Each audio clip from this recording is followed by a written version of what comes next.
A human body was found in 1996 that remained unknown for 23 years. Thanks to new DNA techniques, she was finally identified and the person responsible could be brought to justice.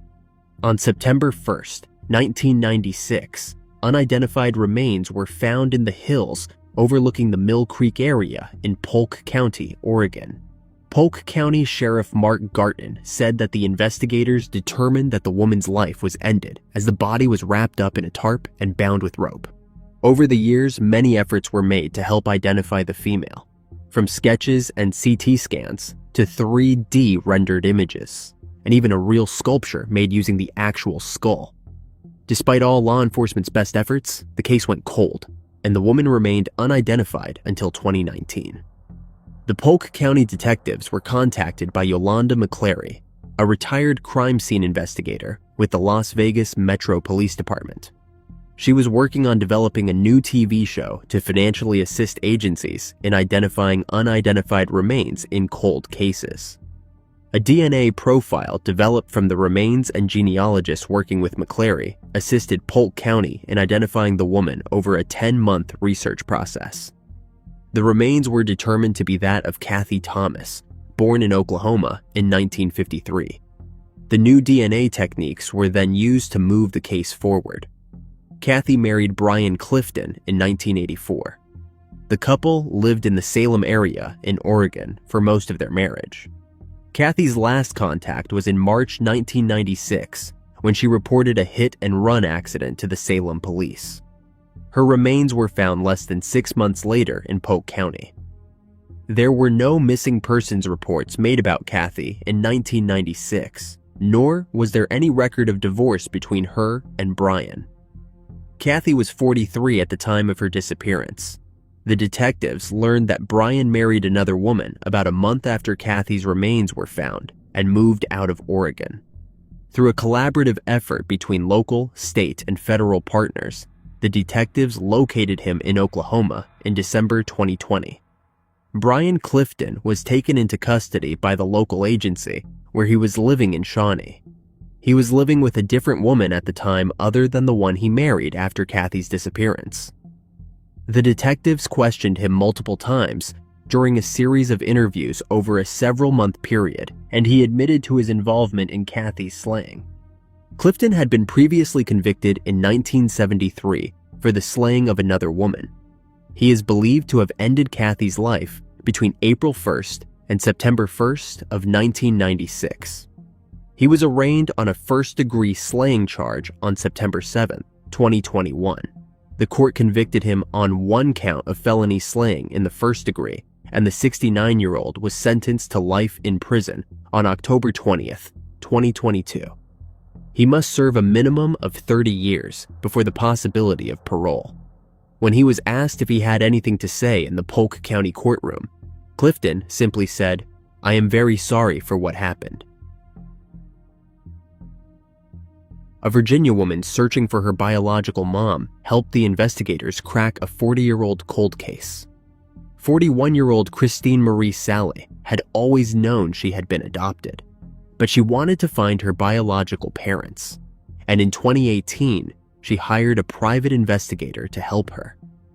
The investigator found adoption papers that identified her mother as Pamela Diane Duffy. The investigator also submitted a sample of Christine's DNA to GED Match. In December 2020, GED Match suggested a parent-child relationship between Christine and a DNA sample uploaded by the investigators of a woman whose body was discovered in a shallow desert grave in November 1980 in Ludlow, California. In November 1980, an archaeologist discovered a shallow grave in an isolated San Bernardino desert area, which contained the bodies of two unidentified victims, a male and a female. Neither victim was wearing any clothing, nor was there any form of identification found within the gravesite. An autopsy was performed and indicated that the two victims lost their lives due to gunshot wounds and blunt force trauma. The investigators began the process of identifying the two victims. For several months and subsequent years, all attempts to identify the victims met with negative results. Every available resource that was in place at the time of this investigation was used to identify the victims, but eventually, all leads were exhausted and the case went cold. After learning about Christine's match, San Bernardino County investigators contacted her.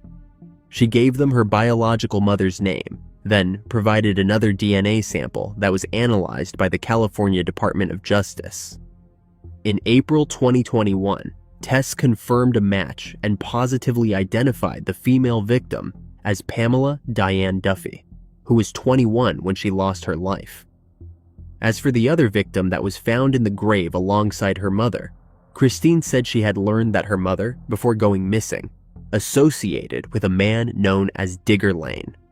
She learned that Lane had served time in a Virginia prison and planned to travel across the U.S. with her mother after his release.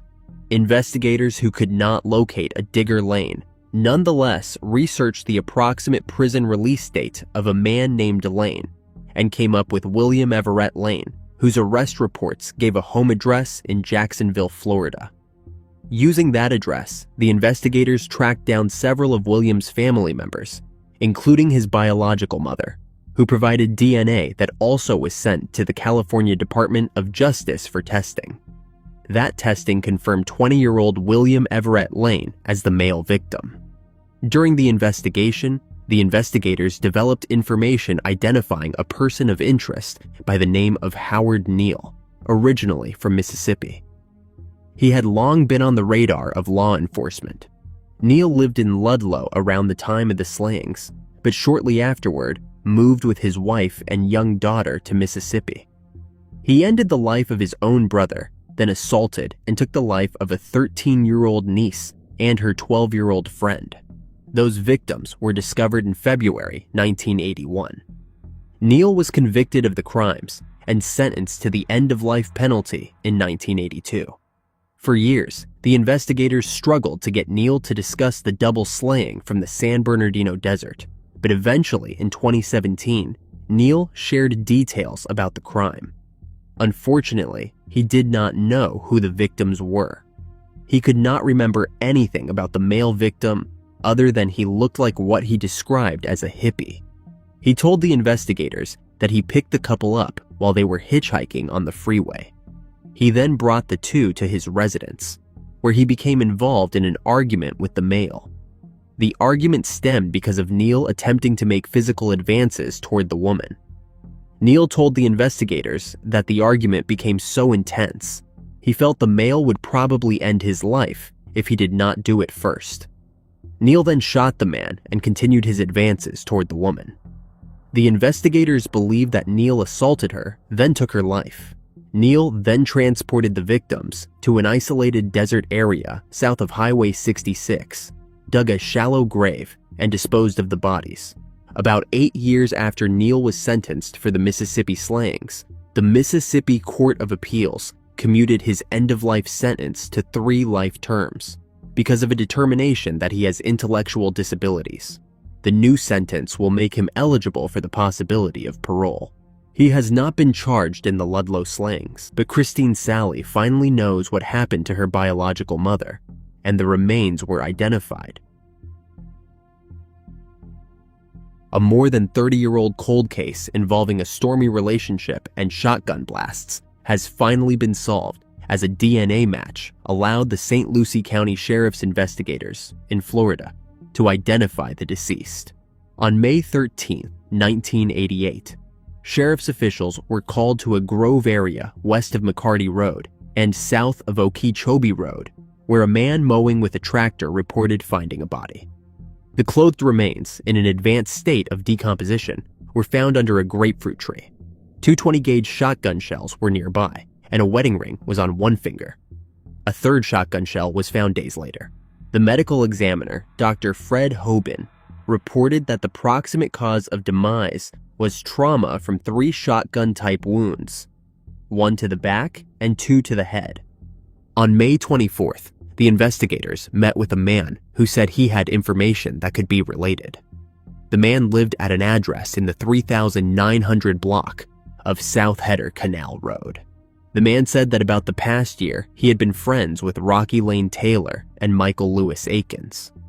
All three wound up living in the man's trailer for about 4 weeks, ending at the 1st of April, 1988. The man said that he saw physical and verbal fights between Rocky and Akins. The man said, "Most of the fights stemmed from the fact that Mr. Taylor would become angry at Mr. Akins for acting in a feminine manner while they were in public. And in turn, Mr. Akins would become extremely agitated at Mr. Taylor's incessant alcoholism." He said sometimes they returned bleeding and with obvious injuries. The man said that he overheard Akins threaten to take Rocky's life more than once. According to the man, both he and Akins discussed more than once the fact that Rocky was a user and a hustler. He had married several times in the past, the last being a marriage to a 52-year-old woman, whom he stayed with only long enough to spend her money. Rocky met Akins at a flea market in Okeechobee County and left his wife and moved in with Akins. Akins said that he is fed up with Rocky using him and that he was done tolerating it. The man asked Rocky and Akins to leave his trailer around April 1st, 1988, after the constant fighting and alcoholism. He then said that he last saw Rocky and Akins together at the end of April when they came back asking to live with him again, but he refused. He reported seeing Akins again around the beginning of May when Akins asked whether he wanted to buy a shotgun. He asked where Rocky was, and Akins reportedly said, "Rocky is gone for good. He will never bother me again." An investigator asked why the man thought Akins could harm Rocky, to which he said Rocky was a user and treated Akins poorly. He also said that Akins may have thought Rocky gave him AIDS. The man said that he himself gave Akins AIDS years earlier. According to the man, in December 1987, Atkins shot Rocky with a .25 caliber pistol during an altercation. Hospital records showed that Rocky was brought in with a superficial gunshot wound, but he left before being treated. Investigators spoke with Akins at his parents' home in Okeechobee County in June 1988. Akins began screaming when told of the slaying and was extremely uncooperative, and even became abusive when his mother finally exited the residence and came to his side. A later interview with Akins was described as basically fruitless, with Akins just wanting to talk about his love for Rocky. Akins said that they took long walks in the area where Rocky's body was found. He also said they got in violent arguments, but always made up. The investigators at the time had a strong idea Akins was responsible for Rocky's demise, but the remains found under the tree were decomposed, and they could not conclusively identify the body. The prosecutors denied a warrant because the medical examiner's office could not make the identification. They had good evidence at the time, but because they were unable to positively identify him, they could not move forward with the case, and the case went cold. In 2020, Detective Paul Taylor, the new detective on the cold case, said, "If you cannot show that this guy is deceased, then how can you arrest somebody else for slaying?" Detective Paul got in touch with two of Rocky's brothers, one in Texas, the other in Alabama, and they agreed to DNA testing, saying, "We would love to find out what happened to our brother after 32 years. In February and March, the samples were supplied to the University of North Texas for comparison. In April 2021, the results came back indicating a familial match, and Detective Paul could identify the victim found under the tree as 25-year-old Rocky Taylor. Akins passed away in January 2015 from cancer, and the case is considered cleared by demise of offender. Detective Paul said, "I would have loved to have made an arrest on this. I think we have the evidence to convict this guy." Detective Paul learned that Rocky's remains were still in a lab in Gainesville, so he coordinated it so that the family could collect them. Rocky Taylor's surviving siblings could finally hold a memorial service for him. A man who got a teenage girl hooked on illegal substances and forced her into prostitution to fund his own habit before ending her life has been jailed. In May 2002, 19-year-old Rachel Wilson went missing from the Southfield Road area of Middlesbrough, England, where she was a prostitute. Her body was found on Newham Hall Farm on the outskirts of Middlesbrough 10 years later. The force has long believed that Rachel was slain. A cause of demise has never been established because of a lack of forensic evidence. A 57-year-old man was arrested in 2003 and released without charge. At one point, 100 officers were working on the investigation. Keith Hall met Rachel when she was 15 or 16 and quickly started a relationship with her.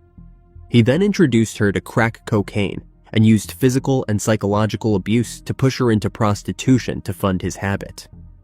Witnesses said that Rachel was afraid of Hall, and she sometimes had bruises on her neck and body from his attacks. It was suspected that Rachel lost her life after Hall beat her one final time when she returned after a night on the streets with what Hall thought was not enough cash, although the judge said no one, apart from the defendant, knew exactly what had happened. According to a detective, Hall was a compulsive liar who concocted convoluted stories to try and get away with the slaying. A lock of Rachel's hair was found in his wallet, along with a note written by her apologizing for not making enough money, which was effectively her last written words. Hall had been spoken to 8 or 9 times by the police after Rachel went missing, but it was only when her body was found in 2012 and an official slaying inquiry was launched that people came forward with significant information about him. The Historical Investigation Unit, HIU, at Cleveland Police, which is funded by a Home Office special grant, was established in 2018 to reinvestigate the slaying. Keith Hall of Lambton Road, Grove Hill, Middlesbrough, pleaded not guilty to the slaying of Rachel, but entered a guilty plea to a charge of manslaughter on the day his trial was due to start. The 62-year-old had been the focus of Cleveland Police's attention throughout the investigation, but it had taken them years to finally secure justice for Rachel and her family. Keith Hall was sentenced to 18.5 years in prison in 2021. Rachel's sister, Nicola Wilson, said, "The Rachel we remember was very happy and bubbly. She was amazing. Anybody can get sucked into that lifestyle, and as we know now, Rachel was forced into it. She was a child and would not have had any idea of what was happening to her. That was heartbreaking." She also said it was torment for the family not knowing what had happened to Rachel for so long. A man whose neighbors thought he was a nice guy and a respectable U.S. Border Patrol agent turned out to have a secret criminal past of being the accused East Valley serial predator. In May 2021, John Joseph Daly III, a retired Border Patrol agent suspected of being a serial assaulter in Arizona, was arrested in Sierra Vista in connection with decades-old cold cases. Daly is accused of being the East Valley serial predator, a long-sought-after criminal linked to a series of assaults that occurred between July 1999 and October 2001 in the Phoenix suburbs of Mesa, Gilbert, Chandler, as well as the city of Bisbee in southeastern Arizona. Daly became a Border Patrol agent in November 1999. He swore an oath to defend the Constitution of the United States and uphold its laws. But according to police records, that same month, he assaulted a woman in Mesa. He did it again within a year in Gilbert and again in 2001 in Bisbee. Daly stayed at his Border Patrol job for 20 years until his retirement in December 2019. 8 of the cold cases were connected by the suspect's similar behavior, which involved entering through unlocked or broken doors and windows and blindfolding the victim. 3 cases, in the towns of Mesa, Gilbert, and Bisbee, were matched by DNA technology, though police said no leads were established at the time. A November 2000 article that appeared in the Arizona Republic stated that the police believed a serial predator was stalking and attacking white women between 21 and 41 years old in single-family homes. In February 2021, the Mesa police developed a break in the case thanks to funding from the Assault Kit Initiative. Daly's name was introduced, and the investigators discovered that he had lived nearby when the attacks took place. DNA linked him to 2 of the assaults in April. He was taken into custody and booked into the Cochise County Jail on charges related to 3 of the 8 assaults. He is facing 4 counts of intimate assault, 3 counts of kidnapping, 3 counts of burglary, and 3 counts of intimate abuse. Other charges are likely to be filed by the Bisbee Police Department for cases that occurred in their jurisdiction. Border Patrol said in a statement, "Customs and Border Protection does not tolerate corruption or abuse within our ranks, and we cooperate fully with all criminal or administrative investigations of alleged misconduct by any of our current or former personnel." They continued, "It is important to note that CBP stresses honor and integrity in every aspect of our mission, and the overwhelming majority of CBP employees and officers perform their duties with honor and distinction, working tirelessly every day to keep our country safe. Given the pending investigation, all inquiries are being referred to the Mesa Police Department." A grand jury in Cochise County also indicted Daly for the assault of a woman that occurred in 2001 in Bisbee. But the prosecutors want him tried in Maricopa County first, where he faces assault charges related to 3 of the 8 assault cases. Daly is in a Maricopa County jail. Attorney and victim's rights advocate Lynn Cadigan is representing the victim from Bisbee, and who is the only victim suing Daly in civil court individually. Cadigan said, "Her feet were bound, her hands were bound, her hands were covered. She can sleep at night now. She does not have to be afraid of the dark. She still thought he was out there wandering around, and he probably was." Cadigan stated, "What his MO was with her and the other victims was to strangle them until they passed out repeatedly, to knife them, to cut their clothes off, to assault them, to bring them almost to the point of demise, then let them live." According to police records, the victims never got to see the attacker's face. In the Bisbee case, records show the victim's eyes were duct taped, but the victim did hear him talking.